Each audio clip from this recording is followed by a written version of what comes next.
Right, thank you.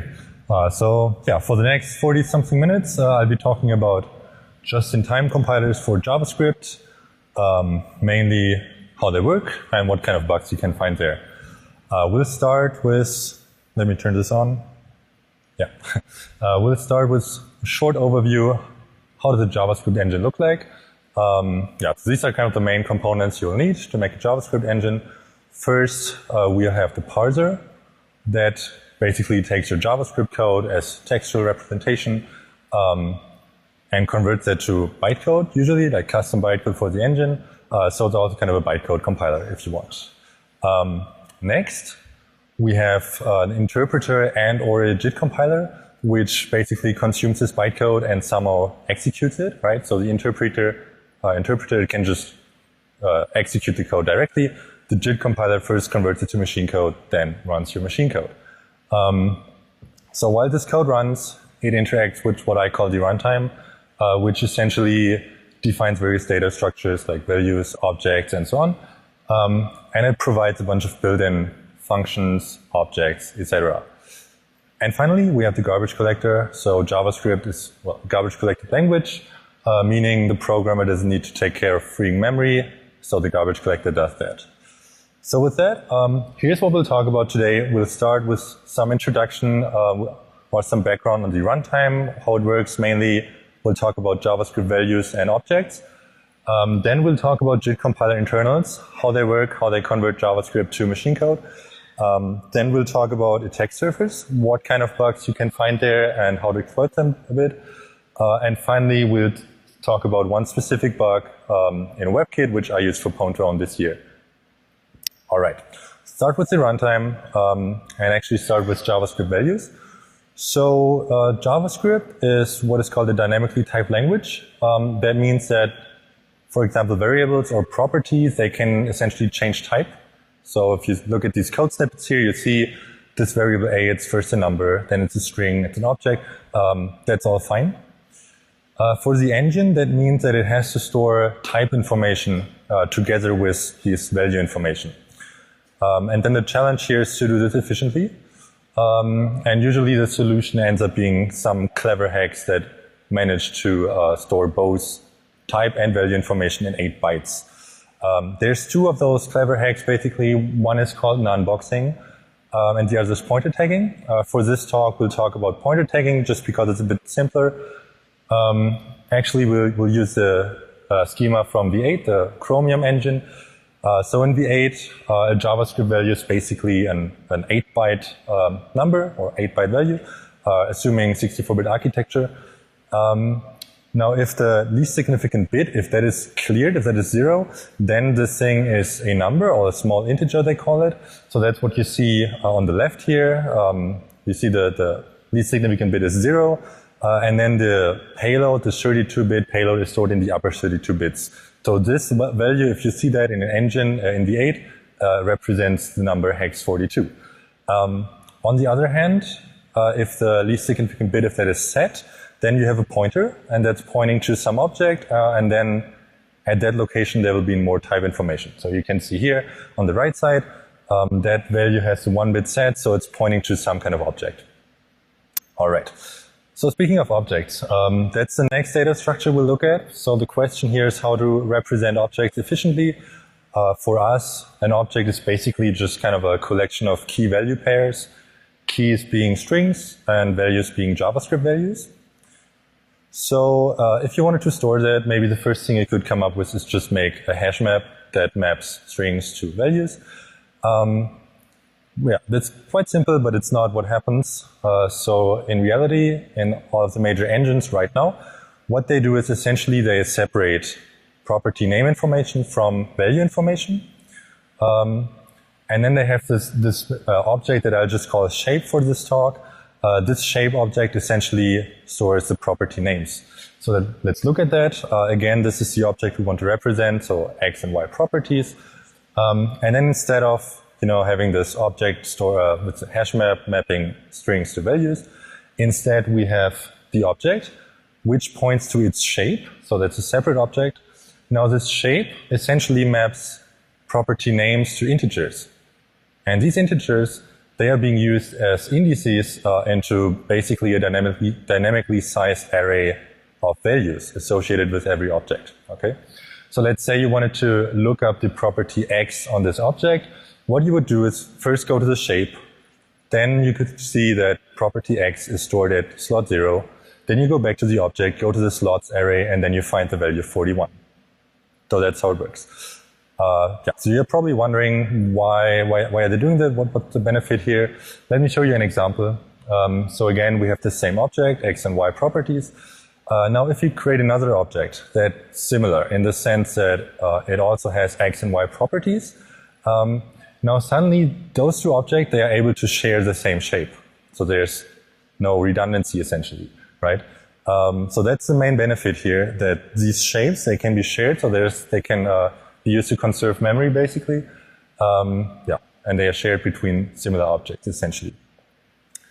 So the next question is, well, what happens if you change one of those objects? So for example here, if you add a third property to the first object. Now, those two objects, they can't really share this shape anymore because the second object doesn't have this property. So in this case, well, we have to separate those shapes again. Now there's two. One has 3 properties, the other has 2. The one important property here is that shapes are essentially immutable. That's following from the fact that they are shared. So then next thing, if we were to add this third property also to the second object, then again they can share the shape. There's some clever mechanisms that make this work efficiently, but yeah, this is essentially how it works or what happens. If you look at any of the major 4 engines right now and see how they implement objects, what you would find is essentially that all of them have a reference to this shape object. And that's called differently in all engines. So in Firefox, it's actually 2. It's called shape and the group object. In V8, it's called map. In WebKit, it's called structure. And in Edge, it's called type. But they all do the same thing. They are shared and immutable. That's the 2 important properties. And they fully describe the object. They tell you which properties it has, where they are stored, what prototype it has, etc. Then you have these property slots, and usually you have a few property slots stored inline, so a fixed number of inline property slots. And then you have an out-of-line, a pointer to an out-of-line property slots array that's dynamically sized, where all properties are stored that don't fit in the inline slots. So then the other thing you have is usually a buffer for element storage. That's just due to the fact that in JavaScript you can kind of use every object as an array, so they also have this array storage essentially. And then you might have additional type-specific fields. So for example, if you have a regular expression object or a typed array object, you would have more data fields in these objects. But these are the main ones, the first 4. All right, so the next thing we'll talk about is basically JIT compilers, how they work for JavaScript. So we do kind of a 10 to 15 minutes tutorial how to compile JavaScript. But first, let's start with some motivation. Why do we want JIT compilers? We already have those interpreters which can just run our code. So what's the benefit of just-in-time compilers? Well, it's probably quite obvious. It's code speed. If you have this optimizing JIT compiler, it's probably running much faster than interpreting your code. However, there's some drawbacks also. So one is that the startup time of an interpreter is probably much lower. So it can just start executing the code immediately after the bytecode compiler finishes, versus a JIT compiler, it has to do these expensive optimizations, etc. So it takes a lot longer to start executing code. Kind of the same with memory. The interpreters probably using less memory than the JIT compiler. As such, what all the major engines do right now is have essentially a multi-tier architecture where they start running code in the interpreter. Then they monitor how many times the function has been called. And at some point they determine, okay, this function has been called a lot of times. It's probably worth optimizing that. Then they put that through their JIT compiler, produces optimized code. And once that's done, they switch to the machine code. So this is how it works. All right, so let's talk about how to compile JavaScript. Here's a small function, JavaScript function, just adding two arguments together. Yeah, how would you compile this to machine code? This seems hard, right? It mainly seems hard because we have no idea about types of the parameters. So A and B, they could be numbers, but they could also be strings, they could be objects, whatever. We don't really know, and this makes it hard to produce machine code here. So the plus operator in JavaScript, it's quite complex. If you look at the specification, this is the pseudocode for adding something in JavaScript, right? And all these blue functions are essentially subroutines, so it's really complicated. And you wouldn't want to emit this as machine code all the time. So let's look at another example. Here's another function that just fetches a property from an object. Again, this seems hard to make machine code for this. Same reason, we don't know the type of O, and in particular, we don't know its shape. So we have no idea where this property is being stored. It could be anywhere. So what that means is essentially that the major challenge here of JIT compiling these languages is missing type information, right? So that's what we just saw. So let's just assume that for some reason we had type information. So maybe we had kind of a JavaScript dialect that is strictly typed, and it tells us that A and B are SMEs, so these small integers in the 8. Can we produce machine code now? Turns out we can. That's quite easy, actually. We know the in-memory representation of SMEs. It's these tag pointers again. We can just add them together in this representation, right? So there's a machine instruction you can use to add registers. So that's quite easy. There's one catch, because in JavaScript there's no integer overflow essentially. So the engine here has to do what is called a bailout. If this addition overflows, what it has to do is essentially go back to the interpreter, so that the bailout, it bails out to the interpreter, and that interpreter, what it would do in this case is convert the arguments to doubles and then do double addition, right? But this bailout mechanism is quite important. We'll see it a few more times. Right. So obviously, well, we don't have strictly typed language, so we don't have type information. What we have is, or what we can have, is type information from previous executions.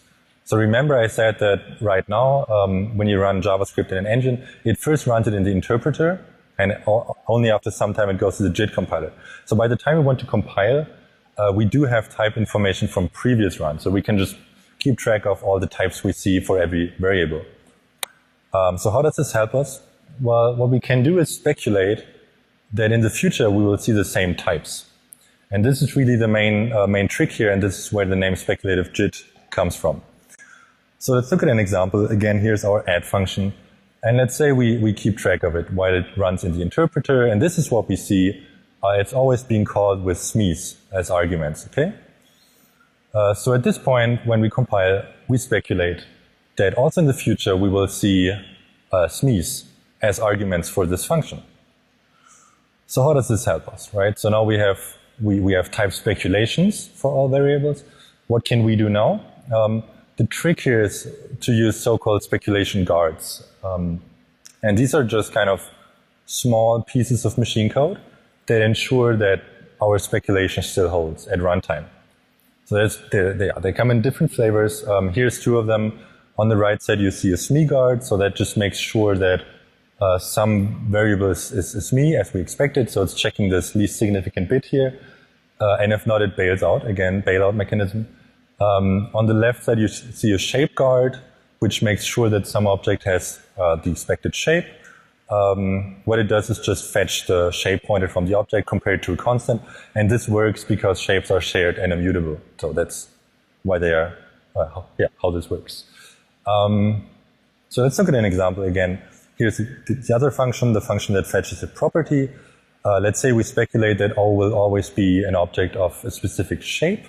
And then this is what we could generate as machine code. So first we have to make sure that O is not a SME. So we need kind of the inverse SME guard that makes sure it's an object. Again, checking the least significant bit. Then we have shape guard that makes sure we have the expected shape.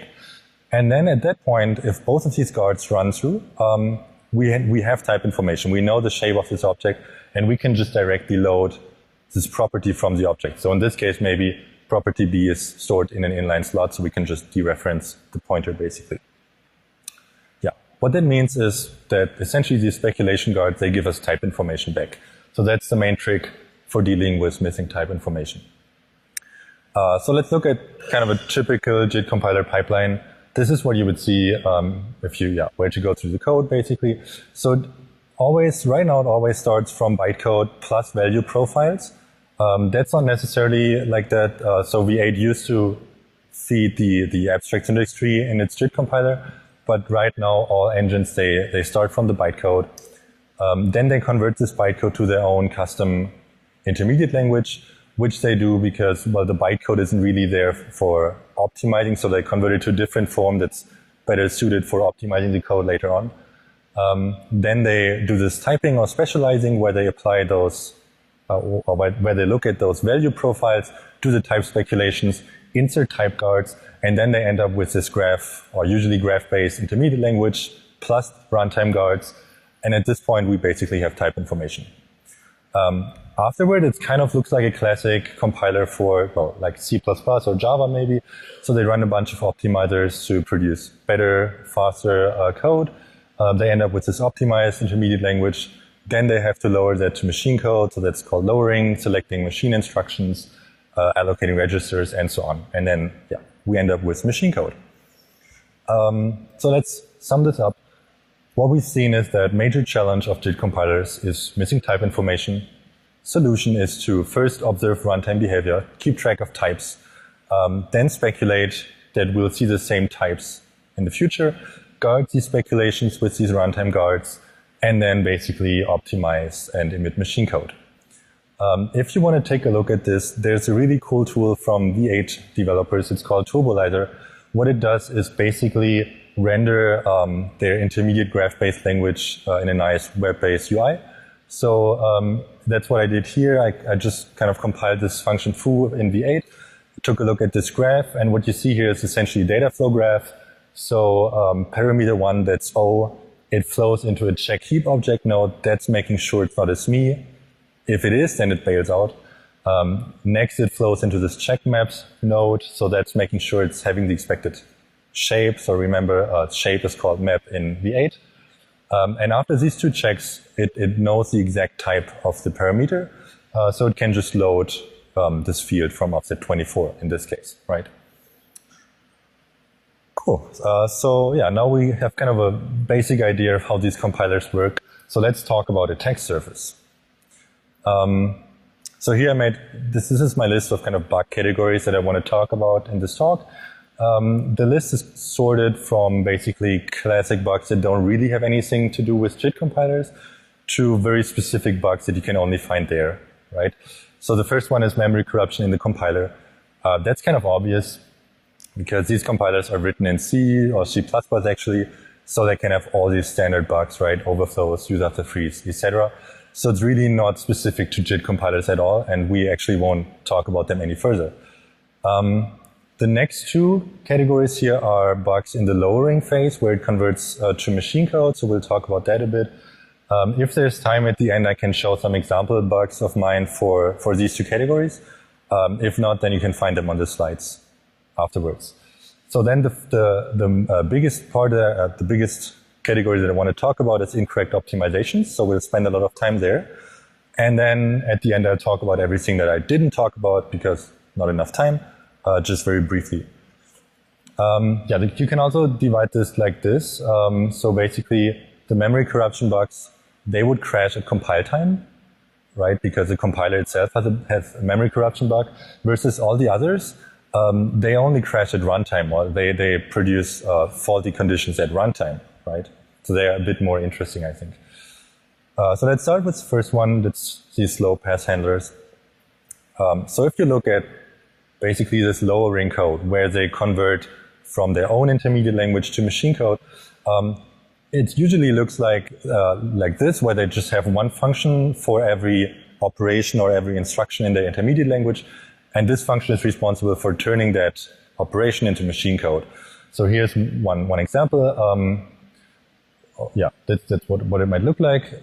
Usually then there's a few different cases So there's one case, or a few cases where they know the type information, and the type information is so that they can specialize, essentially. So it's kind of the fast pass. So let's say you wanted to compile an addition operation, and you knew that your incoming arguments are always SMEs. So in that case, you can just emit machine code as we saw it. But then there's the other case where maybe all you know is that the argument could be an object or could be a string or whatever. And in that case, you don't really want to emit this whole pseudocode that we looked at, right? That was kind of a big list. So what you would do is just kind of emit a call to a runtime function, to a C++ function that then implements this big plus operation here, right? So the takeaway here is essentially that this function that's being called, this slow path operation XYZ in this code here, that's just kind of a built-in function, like all the other built-ins in these engines. That's a function that's implemented in C++. It takes JavaScript values, does something, returns a JavaScript value. So you can just audit it like all those kind of classic JavaScript engine bugs, right? So then let's look at the other paths here. Let's say we can specialize because we know that the arguments are maybe quite favorable. They are only always integers maybe. So in this case, this is somewhat what you would see in these engines in the code. What they do is usually kind of allocate a register maybe for the results, then emit some machine code to perform the operation, in this case like an integer multiplication. Jump if overflow in this case is also required, and then they set the result, right? So yeah, it's really just a code generator that emits machine code. So yeah, what could go wrong with this? What could happen? Essentially, this isn't too different from the previous one, right? So the previous example was C++ code that's doing something. Now this is C++ code that produces machine code that then does something, right? So you could essentially have all the same bugs in code like this. One thing that happened a few times is missing integer overflow checks, right? So this is always a problem. You can do the same bugs with this kind of code. There's some other stuff. So for example, you see here it has to do register allocation. That might be tricky. So there have been some bugs with register allocation here that you wouldn't have in the C++ code. But really it's kind of still the same kind of JavaScript engine bugs that you will find elsewhere. So let's now talk about optimization. So this is the biggest chapter that I want to talk about, incorrect optimizations. So what is an optimization first? It's basically a transformation of code that is not required for correctness, but improves speed, right? So here's a simple example.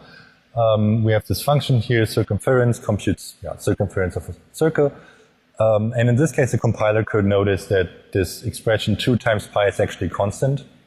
So it could just pre-compute that at compile time and insert that constant here and save a multiplication at runtime. So that's called constant folding. It's a very basic optimization.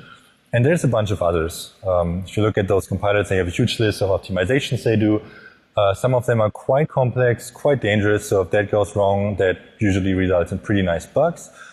And we will talk about 2 of those. So the first one is bounce check elimination, right? It sounds pretty dangerous already. So that's, it is, turns out. The other is redundancy elimination that we'll talk about later. So let's talk about bounce checking first. Here's some code. What it does is just a function that you give an index. It fetches that index from an array, from a global array. If you compile that in V8 and again look at this code graph here, this is what you would see. Again, this data flow graph, so it has this parameter 1, the index. It flows into this check bounce node. And this makes sure that I is between 0 and 4095. If it's not, again, bailout. If it is, then okay, that's in bounds, so we can just index into this array. So that's all good, and we need this check here because I could be, arbitrarily large. So let's say I added another statement here. In this case, what I'm doing is just ANDing the index with hex FFF. And in this case, the bounce check isn't really required, right? Because the output of this AND operation must be between 0 and hex FFF. So this is the goal of bounce check elimination, essentially figure out what bounce checks are redundant or aren't required. The idea is to perform what is called range analysis. So essentially track all the possible value ranges of integers in the intermediate code. And then if it can prove that an index will always be in bounds, so it knows the range of the index, it knows the range of the array length. So if the biggest index is always less than the least array length, then it can eliminate the bounds check. So we can kind of see that here. Again, this code graph for this piece of code. So what you see is that parameter 1, it flows into this bitwise AND. And the compiler at this point, it figured out that the output of this bitwise AND must always be between 0 and 4095. So later, when it lowers this code to machine code, it realizes that the check bounds node is actually not required because the input is already in that range. So it will just eliminate the bounds check at that point, basically. All right, so what could go wrong with this? Well, quite a few things. Basically, every time you have kind of a discrepancy between the value range as computed by the compiler and the actual value range, that's a bug for this bounds check elimination. So why would that happen? There's a few reasons. One is due to integer-related problems. So integers are hard. Yeah, we kind of all know this. Or there's signness issues, there's overflow problems. And this range analysis has to track integers, has to really do a lot on integers. So it might run into any of these standard integer-related problems. The other source of bugs is essentially incorrect emulation of this compiler intermediate language. So remember the previous slide where I had this bitwise AND? The compiler essentially had to emulate this bitwise AND to figure out that the result would always be between 0 and 4095. Now bitwise AND is simple, that's quite easy to emulate, but there's a few others that might be a bit more tricky. And that's a really cool bug I like from a good friend of mine, Steffen, found in V8, and that's what we'll look at now. So there's this function called string.lastIndexOf. You can call it on a string. What it does is you give it a search value and it tells you the last index where this search value occurs in the string. So you might be searching for a character or whatever. Now the V8 engine, what it tried to do is essentially inline this call to this function, and it would try to predict the output value of that call. So last index of, what it can return is essentially -1 in case the search value isn't found, or it gives you an index. So what they thought is that, well, the return value of this call, it must be an integer between -1 and the maximum length of a string -1, right? Because it's an index, so it's must be less than the length. Or so they thought, because if you look at the documentation, there's this one sentence that says that an empty string search value will match at any index between 0 and the length of the string. So you can see that here in this code snippet, there's a string of length 4. If I search for the last index of the string empty string, it actually gives me 4, right? What that means is that this range, this typer code here that tried to determine the output range is off by 1. So actually, this call can also return string.maxLength. So how can you exploit this? This is essentially the pseudocode that you would need. So you start with a string of maximum length in this function that's being compiled. Then you do last index of with an empty string. At that point, the compiler thinks the output will be between -1 and the maximum length -1, but it can actually be between -1 and maximum length. So then you add 1 just to get rid of the -1. So again, the compiler thinks it's between 0 and max length. It can actually be between 0 and max length plus 1. Then you use it for an index into an array of this max length plus 1 size. At that point, the compiler thinks, well, okay, the index is always in bounds. I can just eliminate the bounds check. Reality, we get out of bounds access. And if you play around with it, you can basically get arbitrary out of bounds access. So if you're interested, I encourage you to just read the report by Steffen. It contains a full RC exploit for this bug. There's a few more examples where this has happened. So there's some Firefox bugs from a few years ago. There's 2 blog posts by ZDI about similar bugs, and then Project Zero also found some of those. All right, so let's talk about the other optimization. This is redundancy elimination. First question is, well, what is redundancy in this case? So let's say we have this function that's fetching 2 properties, adding them together. If you compile this just like with the schema we've seen, you might end up with code like this, where it first does the SME guard, then the shape guard, then fetches the first property, and then it again does the SME guard, shape guard, fetches the second property. Well, in this case, obviously, the second set of guards is redundant, right? There's no way the shape can change or the thing can turn into an integer in between. So in this case, what we want is this code, right? The second set of guards removed. So how would you do this? Essentially, the idea is to determine duplicate guards on the same control flow path and then just keep the first one. Sounds quite simple. It's actually tricky because you also need to keep track of side effects. So what is a side effect? Well, essentially calling arbitrary JavaScript is a side effect. So let's look at this function here. This is essentially the previous one. Just now I'm doing a function call in between, calling some JavaScript. Let's say we did our redundancy elimination, and this is what we came up with. First set of guards, then the call to this argument function here, and then no more guards and directly the property fetch. Is this correct? Well, here's one case where it's not. Let's say our callback, what it does is delete the property B. In this case, the shape has changed, right, as a result of a side effect. So this access here, it cannot be safe. We remove this property B. This can't be good.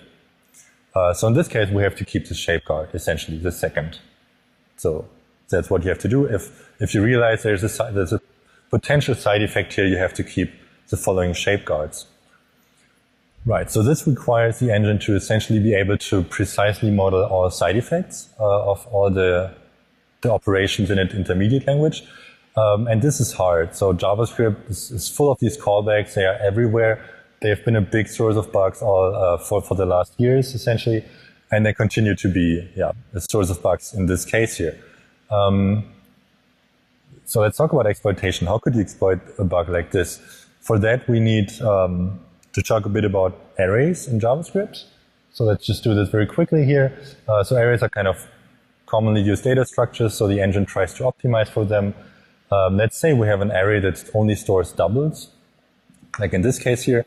In that case, the engine would realize, okay, this is only storing doubles, so it would try to store these values as actual doubles and not as JavaScript values, which are a bit more expensive because they use more memory. So if you look at the backing storage of this array in a debugger, maybe you would see that it just stores raw doubles. And this information is also stored in the shape. So here for this array, the shape tells us that it's storing unboxed doubles. So that brings up the question, well, what happens if we store something that's not a double in such an array? And well, what happens? So first, before that, we only have these unboxed doubles in our backing storage. Now we put an object there. So now the engine has to go ahead and basically convert all these doubles to JavaScript values and then insert this object here. So if you look at maybe the last element here in this array, you would see it's pointing somewhere, and that somewhere, if you look there, you will find this double value again. So yeah, you can already tell why the engine tries to optimize, because JavaScript values, if it stores them as JavaScript values, it will take 3 times as much memory as if it stored them unboxed. But okay, so how can we use this to exploit these redundancy problems? So this is kind of the pseudocode for such a bug where you have an unexpected callback somewhere in between your JIT code that you're compiling.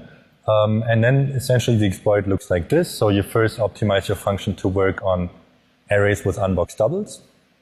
So in this case, this is this for loop here. It's always calling it with an unboxed double array. Then you call it again, and this time in this callback, you transition the array to now store objects.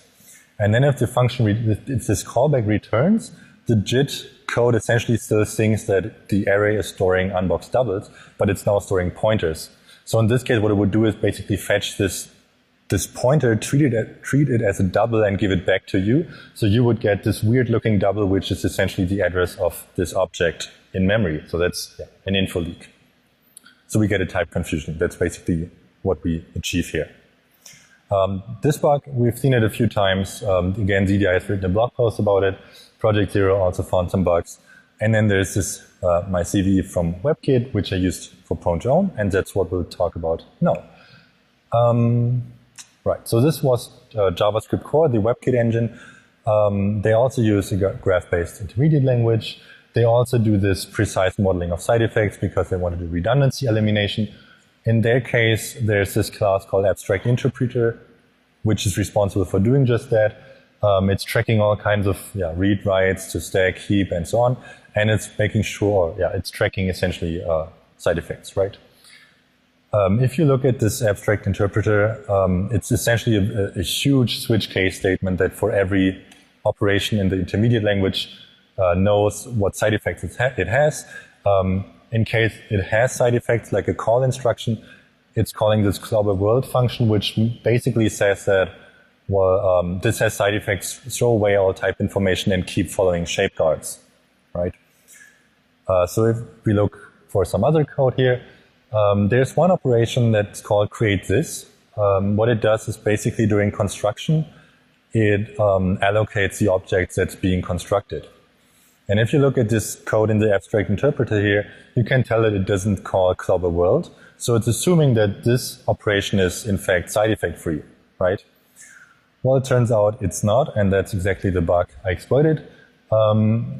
So create this, it can actually call JavaScript. The reason is, well, very JavaScript specific. Essentially, when you construct an object, the engine has to fetch a property from the constructor.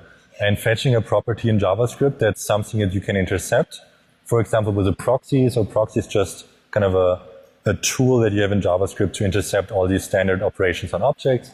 So here's kind of my pseudocode. You have this function C, which is the constructor. Then I put a proxy around it that intercepts property loads, and then I'm calling it as a constructor. Now it's creating this object that it's constructing, and at that point it's running arbitrary JavaScript because I'm intercepting property loads. So that's really the unexpected callback here in our example. So let's look at what happens now. This is the function we want to optimize. The first thing it does is this graph building phase. This is how it would look like in their intermediate language. First to create this operation, then shapeguard, or it's actually called structure check in JavaScript core because shapes are called structures. Then it's loading the element and storing it on the object. Next thing, it does something called check hoisting, which is an optimization where it tries to move these structure checks as far up as it can. So it's actually duplicating the structure check and putting it as first thing in the function. And then it's doing redundancy elimination. And at this point, it's removing the second structure check because it's assuming that create this is side effect free. So what we end up with is this operation which can have side effects, it can call JavaScript, and then there's an unguarded access to this array essentially. And this is exactly the condition we can exploit.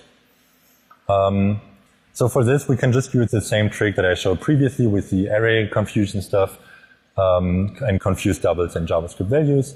From there, we get these two primitives, address of and fake object that I already used 2 years ago for another exploit, basically. You can read up later if you're interested here.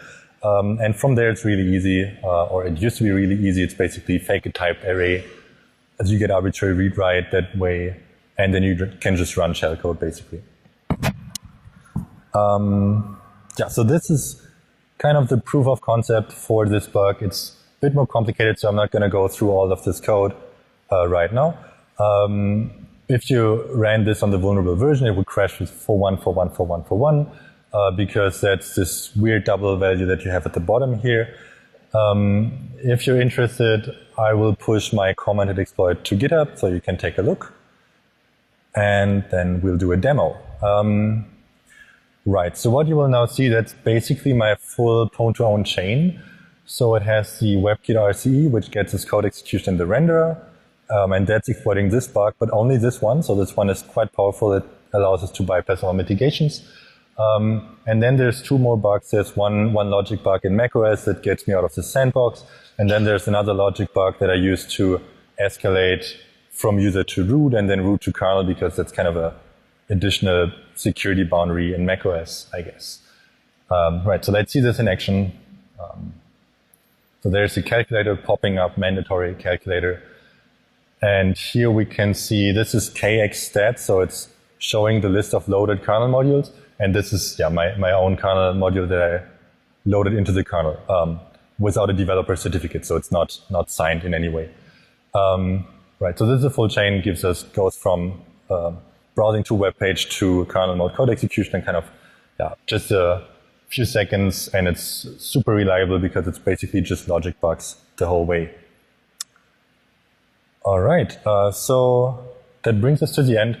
Obviously, we haven't covered everything, so there's a lot more to these compilers. There's this bailout mechanism, which I only touched on. It's quite complex, actually, to just at some point in the function go back to the interpreter and continue executing code there. So there's some potential for bugs there.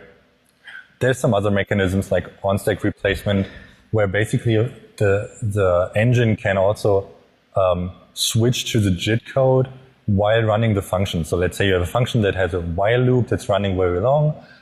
At some point, the JIT compiler could compile the whole function and then just switch to the JIT code from one loop iteration to the next. So that's also quite a complex mechanism. There's register allocation, which we haven't talked about at all. Also inline caches. Inline caches is essentially kind of something in between the interpreter and the speculative and optimizing JIT. But I have some references on the next slide if you're on the two of the next slides where you can read up if you're interested. And of course, all of these are quite complex. There's potential for bugs there, so enjoy finding them, I guess. Cool. That brings us to the end. So here's my summary. What have we seen? Essentially, we saw that type speculation and runtime guards make up for missing type information due to dynamic typing. We've seen a lot of complex mechanisms, lots of optimizations, potential for bugs, right? Very complex code bases. We've also seen very powerful bugs. So it's not uncommon that one bug is really enough to bypass all mitigations in a super reliable manner and super quickly. And the whole thing is also, again, kind of this performance versus security trade-off. Right now, the engines, they all go for performance, right? They want to do these very complex optimization to produce as fast code as possible, which results in complex code, potential for security bugs, right? So nothing really new. And as I said, there's some further references, just a list of kind of interesting articles. The slides will be published so you can take a look. And with that, thanks for listening. Thank you.